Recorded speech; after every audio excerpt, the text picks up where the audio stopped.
Welcome to the Bowel Chronicles, where we dive deep into the world of bowel health.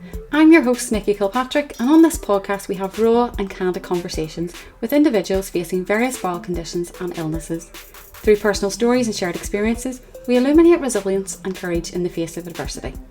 Be reminded that each story is personal and unique. These conversations are not to be taken as medical advice or to replace guidance from a doctor or healthcare provider. Our aim is to inspire and empower through these amazing stories, amplifying voices often unheard. So join us as we embark on this journey together. Sit back, listen, and be inspired. Enjoy the episode. Well, hello everyone, and welcome to another episode of the Bowel Chronicles. I'm your host, Nikki Kilpatrick, and today we are joined by Keith Thomas. Some of you might recognise this guy or recognise his voice. I know him as the Welsh bus driver from social media. But Keith, it's great to have you here with us today. I know you are a busy man, but thank you so much for taking the time out of your day and out of your holidays to just come along and have a chat with us today. So it's good to have you here, Keith. No problem, Nikki. It's lovely to be here. Absolutely lovely. I love doing a podcast. And you're such a bubbly, human being. And I guess you're going to bring the banter today. You're going to bring all the positivity because that's what you are about. Absolutely. This ostomy is high on life, let me tell you. Good. Way high on life. I love it. So Keith, your story is one of ulcerative colitis, and then you had stoma surgeries along with, major surgery. Let's go back kind of to how did you become diagnosed with ulcerative colitis? Let's hear a little bit about that. It was a number of years ago. Okay, so my trouble really started when I was a coach driver back in, say, I passed my coach driving test 1997, so we talked like 27 years ago. Mm-hmm. And I would, a coach driver, bus driver, is a snacky job. You're always snacking. You take people somewhere in a coach, you drop them off. The only thing you've got to do is sleep on the coach, eat, drink. And I was just going to the toilet a lot, didn't think much of it. Seemed to be spending a lot of time with diarrhea. But in those days, there was no talk of Crohn's or colitis or anything like that. You just thought, your bad eating habits or whatever. Mm-hmm. And then the diagnosis actually came about. I was quite ill for a few years, and I was always ending up in A&E. And this was 2008. Okay. I ended up in A&E. I was so severely dehydrated that they admitted me into hospital for the night. When I was there, nothing seemed to be being done, Mm-hmm. I had never had a colonoscopy or anything like that. And I said to the ward nurse, I said, could I have one of those bedpans? I said, to take to the toilet with me. I took it, and the amount of blood that was in it was incredible. I came back, I just showed her, I said, this is what my problem is. Well, alarm bells were ringing the next morning. I was booked in for my first colonoscopy, and mm-hmm. That was the first time I had my diagnosis, and they said it was ulcerative colitis. Before that, they had no idea. They weren't even thinking down that road, But the minute I showed them this bedpan, mm-hmm. and that was it. So this was 2008. They gave me 40 milligrams of steroids. Oh my God, I was like Superman. I came out of that hospital flying through the windows. I was so well. I was well again. Okay. And I spent the next 4 years on 20 tablets a day, including immunosuppressants, steroids. Mm-hmm. Whenever I tried to taper off the steroids, I'd have to go back on them. And I can honestly say I was probably on the steroids for the best part of 4 years. Right. I had, my face was out here, the moon face, everything. Mm-hmm. And then after 4 years, I say there were no, these things that everybody have now, infusions and that. There was none of that back in those days. Yeah. So 4 years later, after my diagnosis, 2012, I was rushed into hospital because I'd come home from work 2 days running. I was feeling really ill. I had really bad cramp in my legs. No, we didn't seem to know what it was. And I went to one hospital in Swansea, and the doctor suddenly realised how ill I was. Mm-hmm. And she referred me to another hospital, which was a say 15, 20-minute drive away. Lucky I had my wife with me and she drove me there. Mm-hmm. And they admitted me and I was in for the next 10 days. And what was actually happening, my bowel was trying to perforate. Oh my goodness. Mm-hmm. So for 10 days, they pumped me full of steroids. They x-rayed me every single day to check that everything was okay. Mm-hmm. And then that's when I met my surgeon and he said, sorry, he said, but your bowel is gone. You know, it's no good anymore. He said, we're going to have to remove it. You're going to have a stoma. No idea what a stoma was. But he did give me a choice. He said you could possibly have a J pouch. He said it's a younger person's operation. Now, Mm-hmm. J pouch, if people don't know, it's an internal pouch made out of what's left, and then they connect you back up. So I was lucky. I got to speak to two guys. One had an internal pouch, a J Mm-hmm. pouch, and one had a colostomy for 40 years. The one with the J pouch just drunk shakes and things like that. That's what he said to me. And he Mm-hmm. had absolutely no quality of life. Okay. And the second guy with the colostomy, he worked on building sites. He went on holidays. He went to the pub. He went to the beach. And I thought, that's for me, you know? Mm-hmm. So the next decision I made then was one operation, one recovery. So I decided to have my bowel removed. In a 10-hour operation, I think it was. Bowel removed, my anus removed, the Ken butt, the Barbie butt, whatever we call it. I had that all done in one go. Okay. I was out of hospital in, I think it was about 3 or 4 days. I was out of hospital. Amazing. Yeah. Mm-hmm. And I was back in work in 6 weeks. And I've never looked back. I've never been admitted. Well, I had an infection in the stoma, so I was in for 2 days. But apart from that, I've never had to see a stoma nurse. I saw my surgeon a couple of weeks later and he booked me off and I've never seen him since. So yeah, touch wood, and I'm touching the wood. That was it. I've had absolutely no problems. I don't get leaks. I am such a lucky ostomy, honestly. Yeah. And that's 12 years ago. 12 years ago, yeah, 12 years ago. I'm just Yeah, blown away. Incredible. Absolutely incredible. So, just call me Mr. Lucky. Yeah, Mr. Lucky indeed. Yeah. I love it. I'm 5 months post-surgery and I've not had a lick yet, and I'm touching the wood. As I say, we know everybody's journey is totally different. Yeah. There could be people out there that their journey's as positive as mine. I know people who don't have as positive. Mm-hmm. You have to take the good and, the good days. What was the saying I came up with? Fight through the bad days and celebrate the good days. Yeah. That's what I say, Yeah. It's the luck of the draw, isn't it? Yeah, I've just been so incredibly lucky. It's how you get through. So like you're talking there, you're in hospital, this flare-up happens, your bowel's trying to perforate, and then you're having these conversations with the surgeon with regards, okay, you're going to have a stoma, we're going to have to do surgery, there's no alternative. Prior to that, did you have any notion, was there any ideas at all that one day you might have to have surgery on your bowel? Did it ever come into your thinking?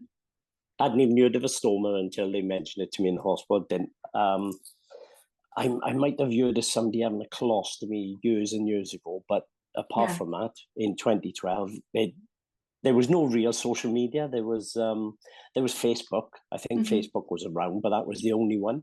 Yeah. And so I didn't know what it was. I'd never had an operation in my life. That was my 10-hour operation. It was keyhole, so I was so lucky, no big scars or nothing. But that was the first operation I'd ever had in my life. And I was a little bit scared, obviously.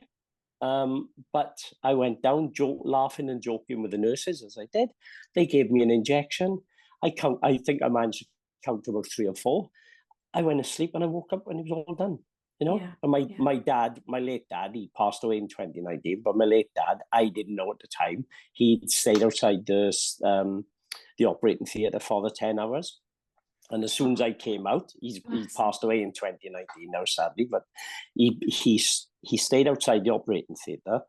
10 hours later, when I came, they wheeled me out and they brought me round. He gave me a kiss. He asked me, was it all right? I said, yes. And he went home.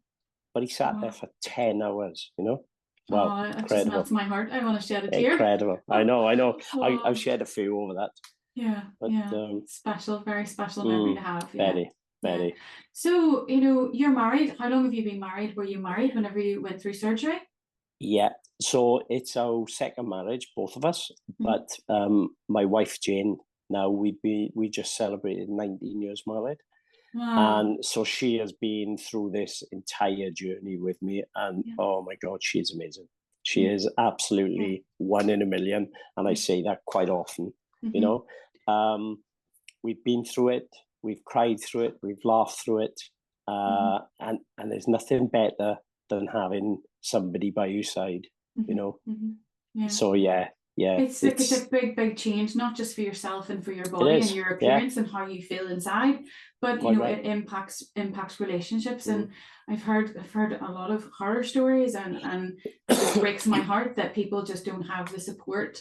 And it just means so much whenever you have someone by your side who understands and gets it and has watched you on a miserable journey, and to see you on the other side.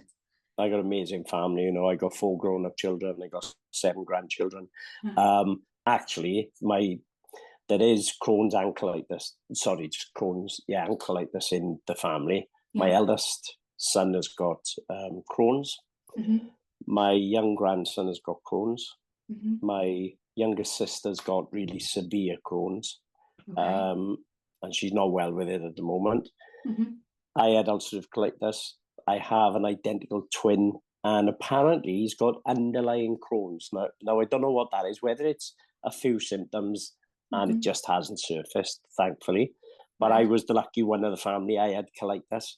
So when they took my bowel, they didn't take everything, but once the bowel is gone with colitis, you get far less symptoms. I'd say the biggest one I get now is fatigue. And that's just it. I take that any day over Crohn's. Crohn's is really bad. So then would you go ahead and say, it's genetic, it's hereditary? I think so. I think it must be. To have that many people in the family with it. Yeah, I would think so. And possibly years ago, they never had all this fantastic testing. So maybe it was misdiagnosed with other families. Maybe it was just put down to, bad bellies and whatever.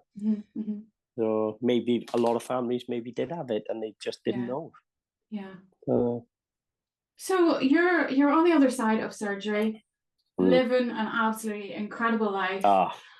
You are a huge face on social media. Like, you're a man in your 60s, and everywhere I look at social media, there's Keith Thomas, this wonderful guy full of positivity, bringing the banter, bringing the laughs, making people smile.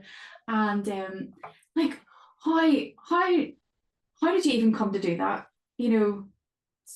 Like, kind of the older generation. I know my mom's in her 60s and she can't tolerate social media for any length of time. I'll tell you a few quick stories then. But first of all, I have something for you and everybody in Ireland. I love it. Yeah, I had that made 2 years ago. I came over to Northern Ireland. I'm just going to interrupt you because there will be people who are listening to this that haven't just seen what you showed me. Okay, so for the purposes, it's a Stoma bag cover. It's a Stoma bag cover with a shamrock on it that he's just flashed at me. Yeah, I love it. So I had that made 2 years ago when I came over to Northern Ireland. I did some filming for Ekin for the products. And I had that made to surprise everybody when I was over in Northern Ireland. So I thought I'd put it on for you. Thank you. So going back to my late dad was a milk groundsman, delivering milk. So he had quite a big round of, say, about 500 people. But in the afternoon, he'd go back, he'd be the gardener, the roofer, the plumber, the general handyman. And as a child, he took me and my twin brother with him.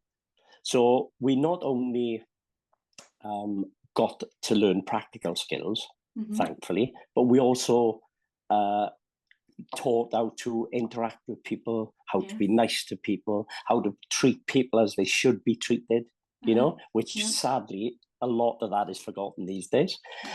But so social media, I started off with Twitter. Twitter was probably not X. Yeah, Twitter. It was probably my biggest platform back in the day. And I'm an ambassador for Pelican Healthcare, Respond Healthcare, and Ekin. And back in the day, Pelican Healthcare wanted real life stories. So I'd written all this stuff down in the hospital, which I didn't know why I'd written it down. And I gave it to my wife, who's she's a retired teacher. And we put it into a story, we sent it off, and everything just went from there. My social media, before I knew it, I was in the papers, I was on radio, I ended up on the telly, doing an interview on the telly, and it just all went from there. And then, of course, later on, then there was, I got into Facebook, into Instagram. My biggest platform at the moment is TikTok. I absolutely love TikTok. Now, the reason I got on TikTok was back in lockdown, I said to my children, what's this TikTok thing? I didn't know what it was in 2020. Oh, Dad, don't go on there. You'll be trolled. Oh, let's give it a go. But I have a way of dealing with any bad comments or trolls. I ignore them. Yeah. It is the easiest thing in the world. Not put a little comment up there and point to it, what somebody's just said to you. Ignore them and block them. Yeah. And then move on. Yeah, exactly. And that is the best advice I can give to anybody, young or old, on social media. I know bad comments hurt. They hurt people. And you might have 500 fantastic comments, and then somebody just puts one comment, and all of a sudden you think, oh, maybe I shouldn't have posted that. That one comment can make you feel like that. Now, if you can get in the habit of ignoring it and thinking, it's probably not even a real person. Yeah. And then just get on with your social media. But no, I love it. I dad dance. I'm known as Mr. Selfie. I've actually raised I've raised money in the last, since 2016, I've raised about, it must be towards 18,000 pounds now for different charities. I think I've raised money for about 18 different charities. Not by myself, loads of other people have helped me, including my wife.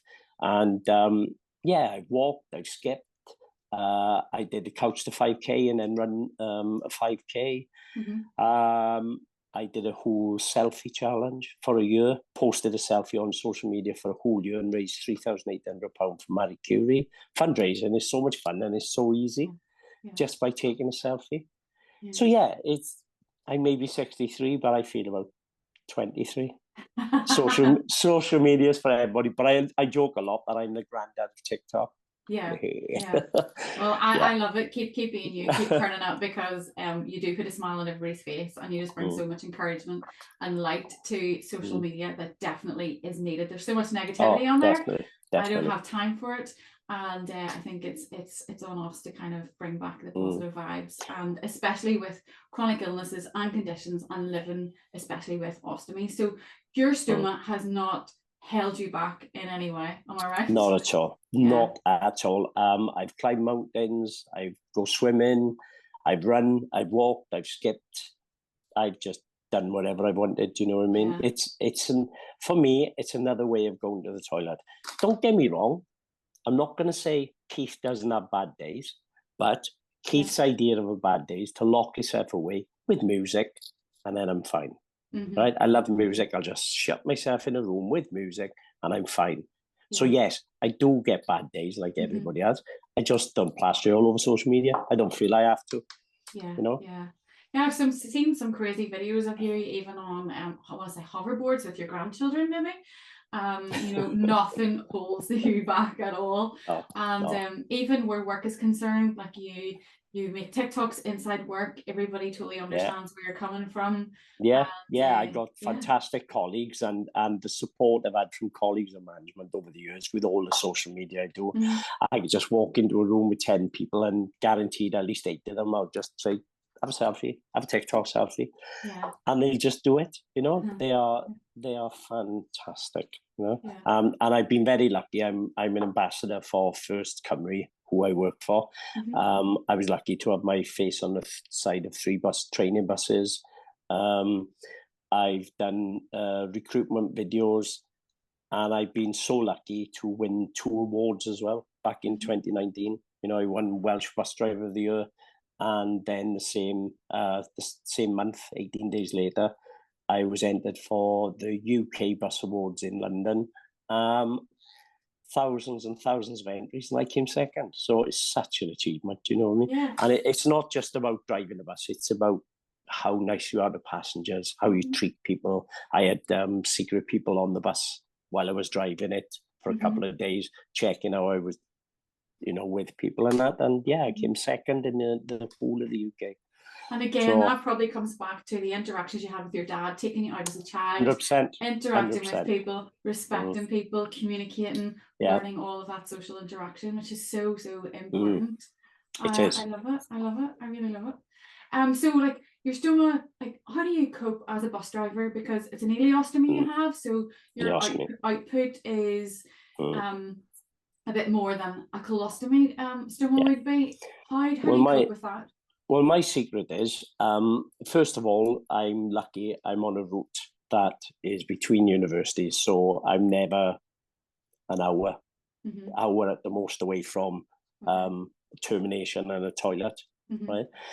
And my secret is, and I do this all day long, whether I'm in work, whether I'm not, every time I go for a wee, I empty my bag. No matter what's in it, it may be just a little bit, I empty it. So my bag never really gets that full. And also, I know from past experience, I know that if there's something wrong with me and my bag is watery output, I know that's a problem. I know then I have to stay home and I have to rest and I have to keep hydrated. So as much fluid that you're losing through your bag, it's actually ended me up in hospital, say, I think it was once. And I learned from that time that they couldn't do anything, but I could do the same at home. Yes. Keep yourself hydrated. As much fluid as you're losing, keep replacing it. But yeah, being a bus driver, I've had an ostomy 12 years, and 11 of those 12 years I've been a full-time bus driver. And I've managed with the toilets, just, as I say, just go for a pee. Every single time I stop, it takes 2 or 3 minutes, go to the toilet, have a pee, empty your bag, job done. And we're on the way. I do exactly the same thing. Exactly the same thing. People say to me, you know, how many mils of output do you have a day? And I'm like, I don't know, because every time I go for a pee, I just generally do an empty. So my bag would never ever get like even a third full or halfway full. Yeah, same if I wake in the night. Same if I wake in the night, I'll just get up, go, have a wee, you know, and empty my bag and then back to bed. I might wake up 3 or 4 times through the night. It really does matter. But I don't wake up then, thankfully, with one of those exploding bags on you. You know, that's super full. So, yeah. So is there any food or drink that you doesn't agree with you, or can you eat everything, drink everything? I can eat everything, I can drink everything. I do avoid 1 or 2 things. One is dried fruit. I avoid dried fruit because in my mind, dried fruit, when it's with liquid, it swells. So that would be my first worry about a blockage, would be dry fruit. So if I have things like Welsh cakes, do you have Welsh cakes over there? No, but so it's like a little cake, and it's got dried fruit. So I replace the dried fruit with chocolate chips. Yes. Same with hot cross buns, or what's the other one? Chelsea buns. Yes. I make them myself, but I replace them with chocolate chips, so that I don't miss out. Right. Okay. So that would be the first one. I don't tend to eat a lot of mushrooms. Again, because I love mushrooms, but I find that in my head, mushrooms swell up. But apart from that, there's nothing I won't try. There's nothing I don't eat, actually. I've got quite the healthy appetite. Up for anything. Love a bit of fish. Trouble with fish bag afterwards, you know. But you know, we all know afterwards, isn't it? Could be worse. Could be curried fish, couldn't it? Delightful. But no, there's nothing I avoid. You know.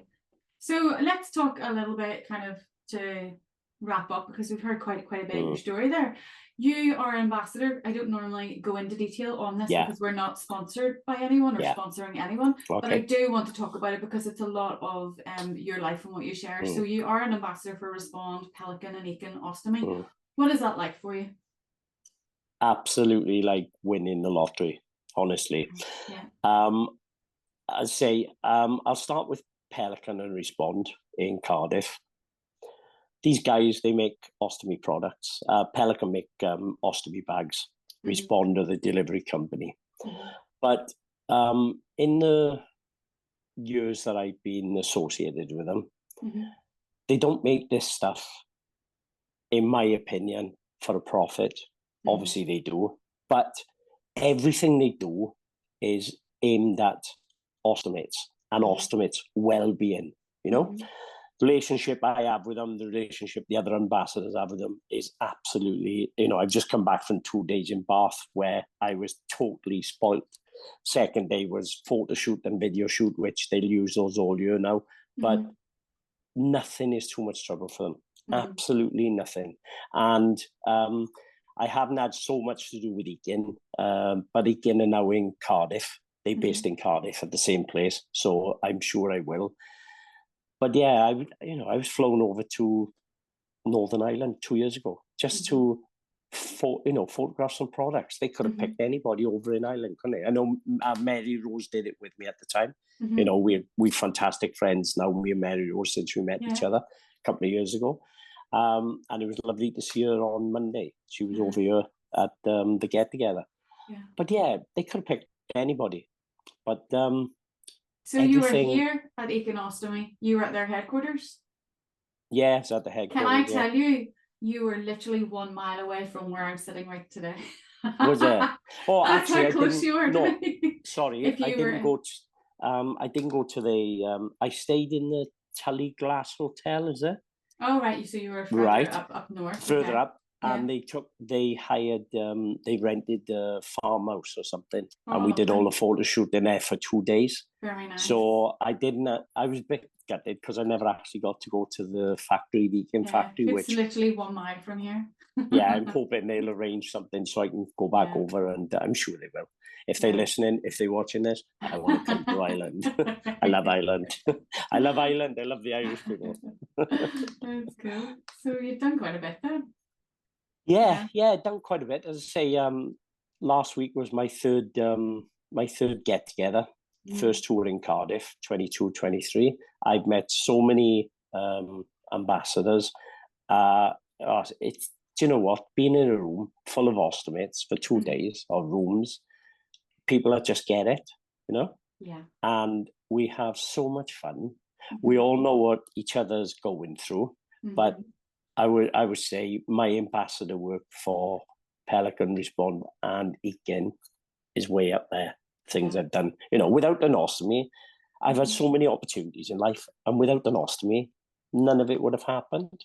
I'd have probably done something because I'm a bit mad anyway, you know. I've got to do something.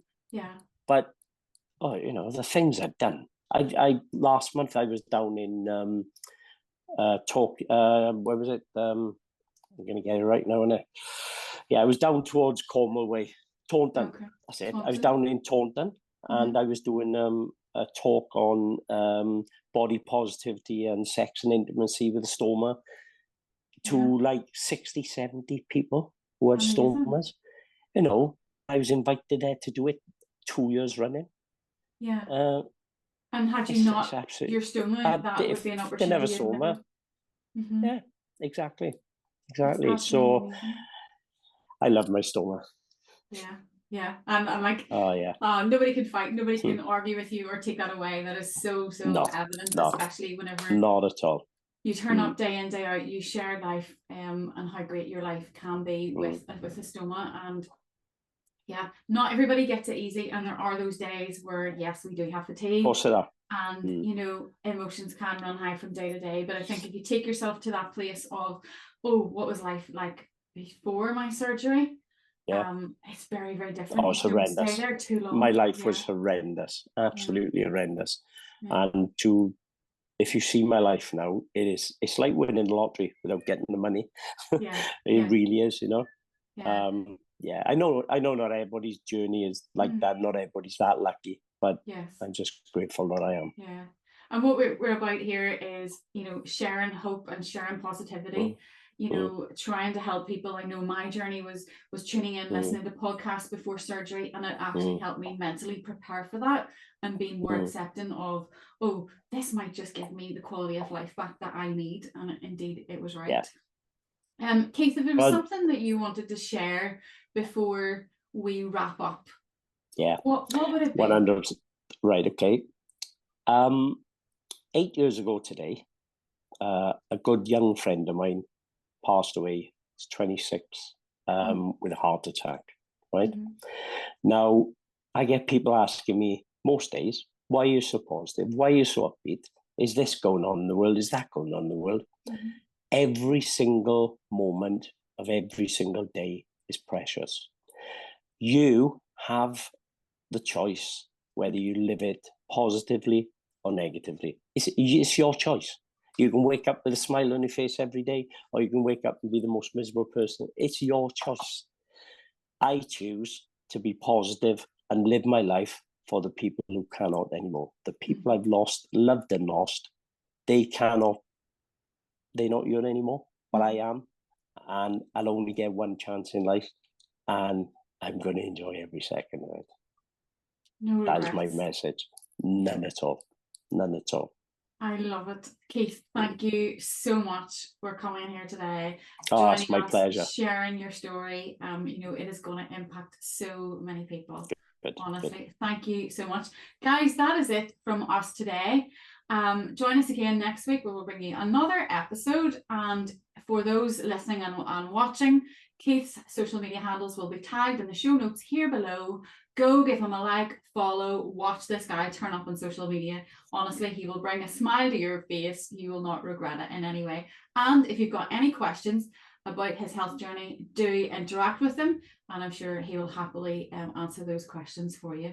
Keith, again, thank you so much. Lovely to meet you on screen. Maybe one day we'll meet in person. Amen. Absolutely. Thanks, Keith.